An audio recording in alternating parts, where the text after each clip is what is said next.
So today we're gonna do something different for the channel.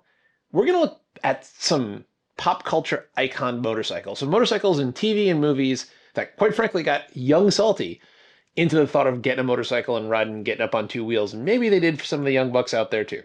Stick around.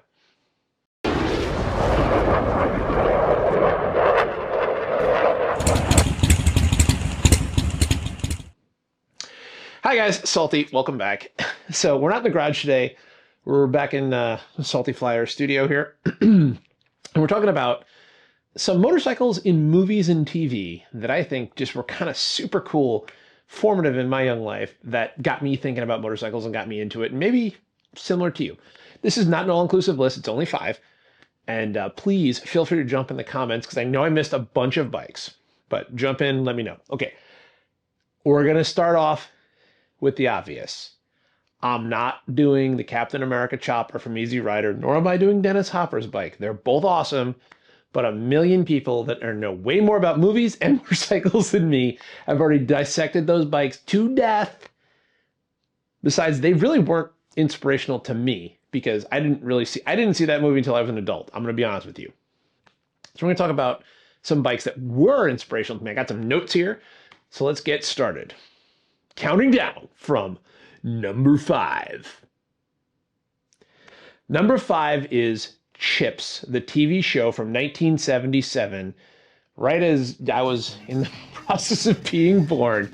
A show that focused on motorcycle officers in the California Highway Patrol and how cool they were.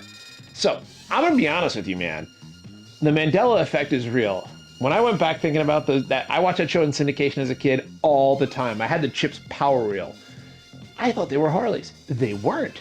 They were actually Kawasaki KZ900s and then later KZ1000 police models with all the pursuit lights and the windshields on them. And that was just so cool. Like, you gotta admit, it's like, it was 70s cheese. I urge you to watch that. The intro with the music and the graphics and not be just in a wave of 70s nostalgia, even if you weren't alive in the 70s. They were cool bikes. They were cool dudes doing crimes and, typical 70s cop show. There was a shooting in every episode. And like, it was just guys chasing girls and riding cool motorcycles. It was just the business. And I was just like all about it. Kawasaki is like, I thought those were Harleys, but they're not. They were Kawasaki motorcycles. They were actually really decent cruiser style metric bikes in the 70s. And into the 80s, and the CHP actually, I think, did use them. They did move on. They did a bunch of other stuff. I think they explored. I read an article. I don't know if it's true. And if anyone's like a retired CHP motor officer, tighten me up on this one. But like, I saw video that they were doing Moto Guzzi's and they were doing other stuff. But those are the bikes they used for that show, and I thought they were just kick-ass. So now, number 4. Come on, man. You knew it was coming. I'm a retired Navy flyer of a certain age. You know it's from Top Gun. It is the 1984 Kawasaki Ninja 900, otherwise known as the GPZ 900R, that they had in Top Gun. And to be honest, it was awesome. So awesome that they brought that back for Top Gun Maverick 30 years later. Just that transitional bike from... And I'm not a sport bike guy, by the by, but just that transitional bike from kind of naked bikes coming into it to the proper fared sport bike. And bro just riding down the flight line with, pumping the fist with the leather jacket. Is it cheese? Uh-huh. Do I have a critique? Of course I do. I was a weapons school student and later on a weapons school instructor. And I can tell you that at any weapons school course, Top Gun included, you're not going to show up to the... When you show up to the course, you don't even have any patch on your shoulder. It's blank Velcro because you don't want to presume. And you're going to go through the course and you're going to get your ass kicked for, depending on the era, 8 to 12 weeks. At the very end, they're going to hand you a patch, and it's going to be a very precious thing to you. You're sure as crap not going to show up to the course on day 1 with the graduation patch as a sticker slapped on the tank of your motorcycle. But I don't care. It was Top Gun. It was the 80s. It got me doing that movie, so I forgive it. Like, I'm not going to peel the threads on that sweater, man. Like, it just was a thing. That bike was cool. him and Kelly McGillis riding off was cool. She had a cool vintage Porsche. Like, all the vehicles were cool. You had a cool motorcycle, a cool vintage Porsche, and F-14s. Like, just know that. It's cool. Yeah, I was excited. So that's that bike. Okay, number 3. Okay, I know it's a Harley. I'm a Harley guy. It's a Harley channel. I haven't talked about a single Harley. I've been talking about 2 Kawasaki's. I'm a metric bike guy now. Apparently I'm a Kawasaki guy. I always thought I was a Suzuki guy if I wasn't going to be a Harley guy, but apparently I'm not. So now we're into something Harley, where the bike is actually probably cooler than the movie. So the movie was Harley Davidson and the Marlboro Man, starring Mickey Rourke. Well, Mickey Rourke was the Harley Davidson piece and Bruce Willis. But that bike was actually owned by Mickey Rourke, and it was a 1991 FXR S Screaming Eagle edition that looked like it had been breathed on. I gotta look up. I don't know if the tank paint job was like the Screaming Eagle tank paint job, or if it was cool. It was his personal bike. It was bitchin'. It was a cool bike. I read somewhere that it actually did not have the Evo motor in it that it came with. That it was actually a big inch aftermarket motor. All I could see was bitchin' tank paint job and S&S teardrop cleaner. Cool ass Harley, FXR, man. That's just a cool ass bike. Okay, so Mickey Rourke wearing basically racing leathers for the entire movie was a little weird, but it is what it is. It wasn't the best movie in the world, but that bike was so goddamn cool that I was into it. That, FXRs are still cool. People are fighting for that model bike right now. On the vintage market, you're getting that bike and people are digging it. And that Evo motor is getting a kind of a second life. Everything old is cool. Shovels were cool. Now Evos are cool. I'm waiting for twin cams to be cool. The vintage throwback cool thing. But that was cool. Good bike. Kind of a dumb movie. But whatever. That silver with that like painted Harley Davidson logo on the tank, the teardrop cleaner, the kind of the way the pipes were. Just a cool ass bike. Super cool. Okay, number 3. Actually, that was number 3. Number 2 on the list. We're going to get back into a metric bike, but I don't care.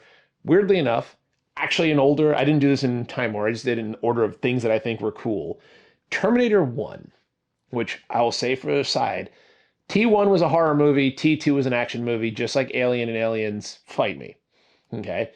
In T1, when a bunch of crazy shit happened, Arnold bought an Uzi at a gun shop in California, and it was no big deal. The 80s were built different. Okay? They just were. But the bike he stole later in the movie, after he ditched his bitchin' Woodside station wagon for something a little bit more flair-like, was a 1972 Honda CB754K. I think it's actually K2. So basically, that's a cafe-style, semi-faired, 4-cylinder 750 Honda, which is a cool sport bike of the time. Like, that was bike. You gotta remember, that movie was 1984, so that bike was already 12 years old. It was guerrilla filmmaking. They got what they could get, but I think that's kind of dope. You're going to roll around, if you're just this murder robot wandering through Los Angeles, you're probably not going to get the factory fresh, coolest, newest bike. You're going to get whatever's available, and that bike was available. The fact that homie's just riding around with his sunglasses on at night, no headlight on, with a freaking AR-15 slung across his back like a boss through Los Angeles was just so friggin' cool. It made leather jackets cool again. It made time-traveling murder robots cool for the first time. And it made that bike was just cool. I love that bike. That is one of those weird non-Harley, like, vintage metric bikes that I would actually try to buy just because I thought it was so cool as a little kid watching that movie. So, no kidding.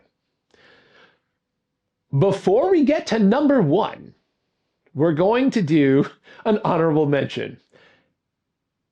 It's the damn chopper from Race for Your Life, Charlie Brown. Race for Your Life, Charlie Brown. I don't care. It doesn't make sense. It's Snoopy riding a motorcycle, but it's all present and correct if you watch it. I grew up watching that as a kid. My kids have grown up watching that. He's rocking a chopper. It's raked.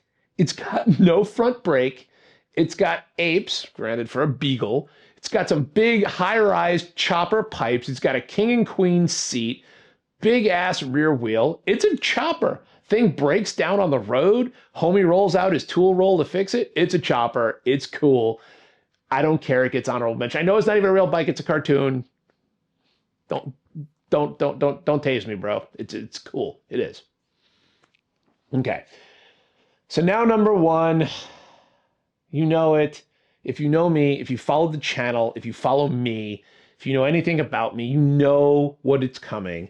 And it's kind of germane to the subject right now because of the Gray Ghost. It's Terminator 2. It's Arnold Schwarzenegger rocking the 1990 Fat Boy. Quite possibly Harley Davidson's greatest product placement movie, or movie product placement ever. That was, I still think the Fat Boy, the original Fat Boy, is Willie G's magnum opus. It was the coolest bike. They took all of the crap, all the goodness of Harley Cruisers and the Softail line for 20, 30 years, and they smushed it into one cool bike. Everything about it screamed cool. Arnold with the sunglasses and the leather jacket on the bike, cool. Riding off at night, cool. Spin cocking a shotgun while riding like the rifleman from the 1960s show on a horse, so cool. Jumping down, and by the way, for those of you who are not familiar with the West Coast, that wasn't a drainage ditch. That's the actual LA River. Because in Los Angeles, they paved a river. That's the LA River. Now, was it stuntman stuff? Yeah. Do you watch the 4K and you could totally tell the guy riding the bike is not Arnold by the face? Yeah. Do you really think a 600 or 700, I think at the time with the Evo motor, 700 something pound motorcycle is going to jump 20 feet off of an overpass into the LA River and not just implode? Of course not. It's a movie. But it was so cool. And the Fat Boy is such a bitchin' bike. I owned one for 14 years. And my biggest buyer's remorse when I bought the Street Glide, which I love dearly, was trading that bike in. I should have saved more money and just kept it. The Fat Boy was awesome. So that is my number one movie bike. Fight me. I don't care. I'm sure there's plenty of others. Actually, I want to know if there's plenty of others. This is just like my things that have, appealed to me. Y'all, please comment and tell me movie bikes that you thought were amazing, that you just thought were so cool, that got you into it. Maybe none did. I don't know. But those are the ones that got me into it, and I really dug them. So thanks again for sticking around. Put my notes down here. Thanks again for sticking around and watching the channel. Please, if you thought this was cool, give me a like. I know this is not my normal stuff. It was a weird night, and I just felt like making a video, and this was on my mind. We'll jump back into the garage and start doing some maintenance and bolt-ons and all the kind of stuff that's fun for the channel right away. But I just thought this one was kind of fun. We'll get some, please let me know what you think about this. If you like it, give that thumbs up. If you want to see more like this, please subscribe and let me know what you think in the comments. Let's have a fun chat. Anyway, those are cool movie bikes. I'm Salty. You're awesome. Love you guys to death. Stay out there on two wheels. Look out for each other. Happy 4th of July for those out there that are, if you watch this before if I get it out by the 4th of July, I gotta do some editing. And otherwise, Salty. Peace.